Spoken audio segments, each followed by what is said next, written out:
to 10 Marketing in 10 Minutes. This is the third episode.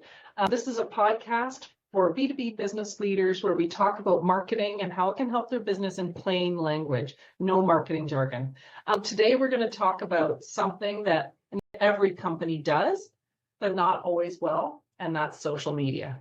So if you've ever looked at your company's social channels and wondered, what's the point? What are we doing? This episode is for sure for you. Our guest today is Andrew Jenkins. He's the founder and CEO of Volterra, a social media agency based out of Toronto. Andrew is an extremely accomplished marketing leader, has built his career around social media and written books on the topic, teaches it post-secondary, and is also a sought-after international speaker. So we're very fortunate to have him join us here today. He and his team have worked with several organizations across many different industries to take their social media from something that's just there to something that actually drives measurable business value. So with that, let's jump in. Andrew, welcome, and thank you so much for joining today.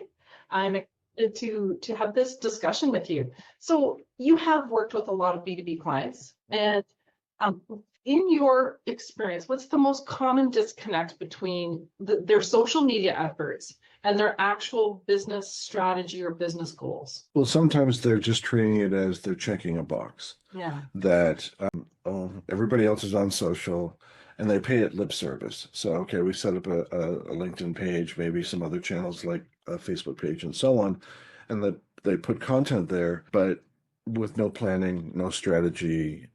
It's an afterthought. It comes sort of way down the list of priorities. Versus it should be an overlay and an extension of your overall marketing efforts. Yeah, so let's drill down on that a little bit more. So when you talk about that true alignment between social media and the business strategy and goals, in practice, how have you seen organizations successfully connect those two and bring it to life? Well, if they treat social media as one of their pillars or one of the prongs of a multi-pronged marketing strategy, then that's going to be more successful. If they treat it as this orphan over on the side that's ignored, or like I said, they just sort of pay lip service to it, it's not going to see much success. But if they, if they give social a seat at the table when they're talking about their overall planning and so on, and oftentimes when I'm talking with clients, I'll say, what are your corporate objectives for the next 6 to 12 months? And then we focus on, and coincidentally, we're having a meeting tomorrow with a client for this very discussion, is that we're doing a recalibration of their overall strategy, and social has a seat at the table to say where and how we can complement what they're trying to do and be aligned with their overall corporate objectives.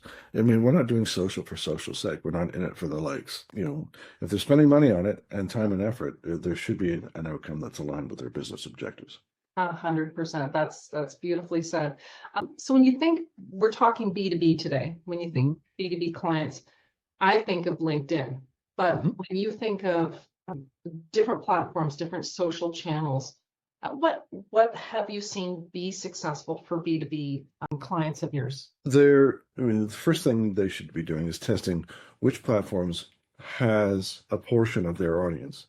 I'm not here to say you should be on 10 channels, but likely you shouldn't be on only one either. And so the default for B2B tends to be LinkedIn, which is fine, and it has its place or its role. But if I'm a B2B organization, but I want to recruit, I want to convey corporate culture, I'm also trying to deal with a younger audience, I should be looking at Instagram. Yeah. It's great for employer branding, conveying culture. If you're doing, I'll call it university recruitment, this is where that audience is gravitating to. So, I mean, yes, they're on LinkedIn, but they may not engage in the same way on LinkedIn as they would on Instagram. And I'm using Instagram as an example. If you're trying to raise substantial awareness, almost everybody has a Facebook account. So if you're trying to raise awareness about your B2B corporate brand, Meta, not a great lead generation or conversion tool for B2B, but a very cost-effective awareness channel for cost-effective reach. Yeah, I agree. And what I see is that the demographic of the B2B decision maker is shifting.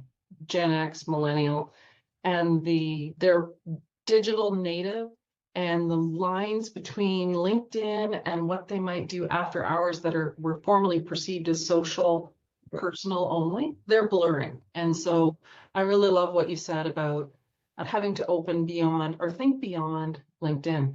So Well, can I just to add to that, because this is a discussion we're having with some senior leaders at one particular client who are reluctant about Instagram as an example, and this is not a criticism of them. This often happens. It's a human nature for all of us that we have this underlying bias where we're looking through the lens of how we use social.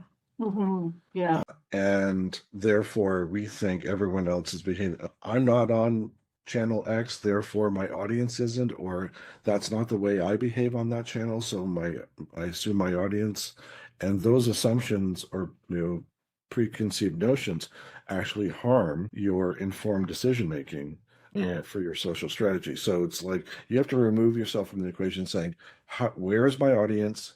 How do they behave in those mediums? And therefore, how should I engage them based on the signals that they're showing from their behavior?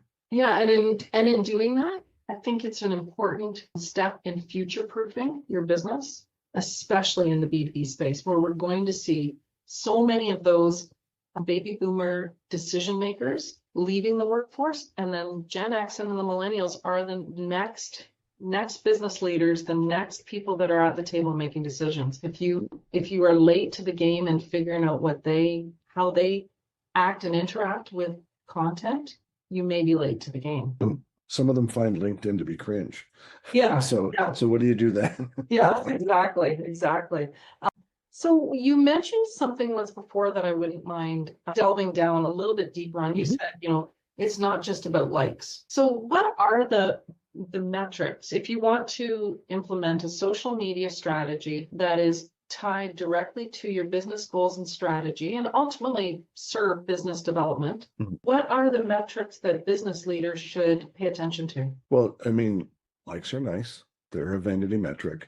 They are an early and easy sign that there's an audience that's engaging with your content. But I refer to it as the three C's of social ROI. The first C is community, so which includes likes, but we want to show over time a growth in the community and growth in followers, not for not for the number, but to say that we are reaching an audience and we are increasing a following. Therefore, like it's indicators or signs of you're doing something right. Right. You're putting out valuable content that's worth their time to read. Exactly. And when you say the word community, for the business leaders listening, I translate that to the 95% of B2B decision makers who are not in market shopping right now. Well, and they could be lurkers, and there's a lot of those on LinkedIn that are not actively engaging, but they are seeing what you're doing, and they may not even follow or like any of your content, but they're there and they're paying attention. But you want to grow that community. And in the case of B2B and LinkedIn, you don't want to ignore or forget about the community surrounding your employees, your sales representatives, your ambassadors and advocates, because oftentimes their connections and their followers cumulatively are far greater than your company page will ever be. And that's no disrespect to your company page, but it's just a fact. Yeah. So the first C is community. The second C is content. So we want to see engagement with your content grow. We want to see performance with your content improve. A like is nice, but a share and a comment are even better because that shows people lingered on the content, saw value in it, and so much so that they wanted to engage by commenting. And if they reshared it to their network, they definitely saw value in it. And the final C is conversion. Like I said, we're not in it for the likes. You want to see, did we send more referral traffic to our website? Did we send more people to a landing page where they registered for a webinar, downloaded a case study, a white paper, just lingered on our blog because we sent them to do so? Did they watch an embedded video on our website, of a panel discussion or one of our keynotes or whatever it is? Or did they, transact? Did they schedule a call or whatever? Any of those list of, I'll call it business outcomes that are of importance. Did everything you're doing in social lead to those types of outcomes. I love those 3 C's: community, content, conversion. That's awesome. McKinsey likes to talk in threes. It keeps things simple, Mhm. but and again, it's all ultimately you're laddering up to something that's important to a business outcome. Okay, perfect. So there is just so much content out there. When you think of the content strategy and for the B2B leaders, what role do they play? And you don't want to join with your content strategy, join a sea of sameness and how important is having a unique point of view and having the courage to share that point of view? Well, it's very important, but not every organization or not every leader is comfortable. Mhm. Not all people are comfortable being on video, even though we advocate for that. So sometimes we can get by with an audio clip. Sometimes, and we curate a lot of third-party articles for clients, but it's not just, oh, here's an article from the BBC. We want commentary, ideally, if we can get it from our client to say, here's an article from the BBC, here's why it's worth your time. Here's art, adding, even just like 3 sentences. Here's what I agree with, disagree with, or whatever. And yes, that takes time, but again, it's their take. They're adding color to it. And then in terms of just authored content from them, it's looking at what resonates with your audience. What are they interested in? What are the top questions that they're asking? Mhm. I'll give you an example. We were working with a venture or an M&A firm, Mhm. but they would use jargon. They talked about mergers, acquisitions, divestitures, Yeah. and so we showed research saying if we take the jargon away and we talk about buying a business, selling a business, the way many people talk about it, Yeah. it changed the types of questions that were being asked, Yeah. and the content they were consuming. So when we moved it away to just say selling a business, well, that's the hub of that led us to we could have a tangent of content about preparing for due diligence, negotiation preparedness, tips for negotiation, the should you stay on after being acquired, and if so, what like, and so suddenly all these branches of other tangential topics were illuminated because of changing the underlying language in terms of what the content we were researching. And so you have to go through that exercise of what have we talked about historically? How has it performed or resonated or engaged? What should we be talking about based on our research in terms of audience insight? And how should we talk about it? Mhm. And also you have to do a bit of experimentation because what worked 6 months ago may not resonate now. Well, it's a mixture of you want to do evergreen and as well as you want to be topical with what's happening in the media and the industry. Mhm. Yeah, there's so much that's changed in marketing in the time that I've been in it, but the two things that have not changed is know your audience, like really know your audience. And that when you were talking about the topics, that's what was ringing true to me. And Well, and your metrics will tell you whether the social media is rich with data, but you can get overwhelmed with it. You can have analysis paralysis, but it will tell you whether or not, oh, okay, so we've got, 50 blogs. Okay. Nobody spends more than 10 seconds on our blog. Oh, well, that's not a good sign. yeah. So they read the header and then bounce, and that's a good sign. Yeah.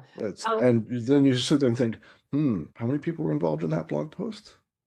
How long did it take to get it published? Oh, that's expensive for 10 seconds. So. Yeah, but then a couple things I want to explore on that comment. So I do believe you have to test and learn. So I wouldn't want a business leader to hear, the investment in the blog and somebody left it in 10 seconds. You do have to I believe you have to persist Mm-hmm. and to have a test and learn perspective, because it might be the second, the third, the fourth blog post that just things ignite. Mm-hmm. But it's kind of like, go ahead. That's a perfect segue into what's happening now from a content point of view, which is podcasting. Mm-hmm. And only 1% of podcasts make it past 20 episodes. Mm-hmm. So, you've stuck a stake in the ground. You're launched this. Number 3 now, Andrew. Number 3 with a bullet. But the thing is, and we've advised clients of this who are mulling over a podcast, and we're saying, don't do it unless you're prepared for a multi-year commitment. Yeah. And in the first couple of years, it's not going to feel like that it's worth it. And I would say the exact same thing to a client about a newsletter. a newsletter is a ton of work. So all of these strategies take effort, take commitment, and you have to persist through the initial learning stage. Well, and you're trying to build an audience, and your audience is not going to respond to being turned on, turned off, turned on, turned off if you're scattershot with episodes and things like that. And I've had those issues too. We're at 50 episodes, and we've had lulls with guests or just travel and so on. But the focus is on. I mean, I treat. Oh, we made it to 50 episodes. That's a milestone. Yeah. Which I'm happy about. Can't stop. Yeah. But same thing, someone will say, we're thinking about setting up a YouTube channel. And I have to say, for what purpose? And then I go on to explain, are you going to be a YouTuber where you're going to have at least an episode a week? Or are you going to use it as a place to house videos that you've created for other purposes? Yeah. And if it's the latter, that's totally fine, because that's just it's an easy place or channel for people to discover your content, but you're not setting up yourself for failure with an unachievable goal of producing something on a weekly basis. And no matter what the content is, what the other thing is, what is the company capable of doing? What commitments can it make that it can sustain? Yeah, time, money, and resources. It has to have that lens of practicality. So let's talk about something else you mentioned just now, and that is return on investment. Mhm. So in your experience, if a business leader is listening to this now, maybe a little bit skeptical, but how would they analyze their social media spend and the return on investment for the business? We talk in terms of clicks and likes and shares and comments, but in business terms, how would you suggest a business measure the ROI of social? Well, so you can be measuring impressions, so and look at what was the cost of reaching that many or driving those many impressions. If you're doing a paid campaign on LinkedIn or Meta, there's impressions, there's a cost per result. There are industry benchmarks, so you can measure yourself against industry benchmarks. And that a CPM for our industry is on average X. Are you above the average, below it? So you can compile some data. There's some points of data that will be elusive. Are you transacting? Like if there's an e-commerce element of it, or we drove 100 or 1,000 people to our website. Those 1,000 funneled down to like 3 people filled out a contact form or whatever it was. Do you have any historical information in which to compare that to? Right. So what did you do before to get 3 leads, and how much? Can you quantify that for comparison's sake? And I will do a paid campaign on Meta to sell a frozen pizza. And so it's a frozen pizza subscription, which is $50, but it cost us $3 to get that lead. Well, okay, that's a good deal. If we run a campaign for a luxury vehicle on LinkedIn targeting executives that can afford it, and that cost per lead is $150, but it's an $80,000 car, that's a different, So again, you have to look at, like, holistically, what are you trying to achieve? Right. What's the value to the company? Yeah. And again, this is not about social being the only means by which you're trying to achieve those, like your email newsletter, you own that list. Yeah. You don't own your Facebook page. Yes. Yeah. So if you can, and that's the other thing, is like, can you use social to drive people to owned properties like your website, to sign up for your newsletter, those kinds of things. Yes, exactly. So you often talk about integrating social media with sales and customer service. So thinking about your clients, can you give a practical example of how you've seen that work well? Well, in the case of customer service, customers will engage with you in their preferred channel. So I remember working with a retailer in menswear. It's not a B2B example, but still, this is social for customer service.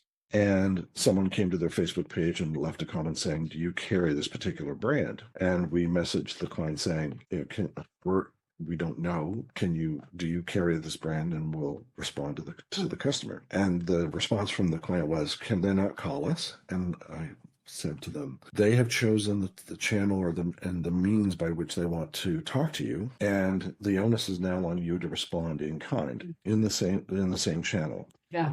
And then, save that was their preference, preferred, Yes. For future. Well, and but B2B, people may inquire about your product or your service, just tweeting to you or commenting on your company page, or messaging the company page saying, I've submitted a resume, and so suddenly that's not customer service, but HR gets pulled into the social medium. Yeah.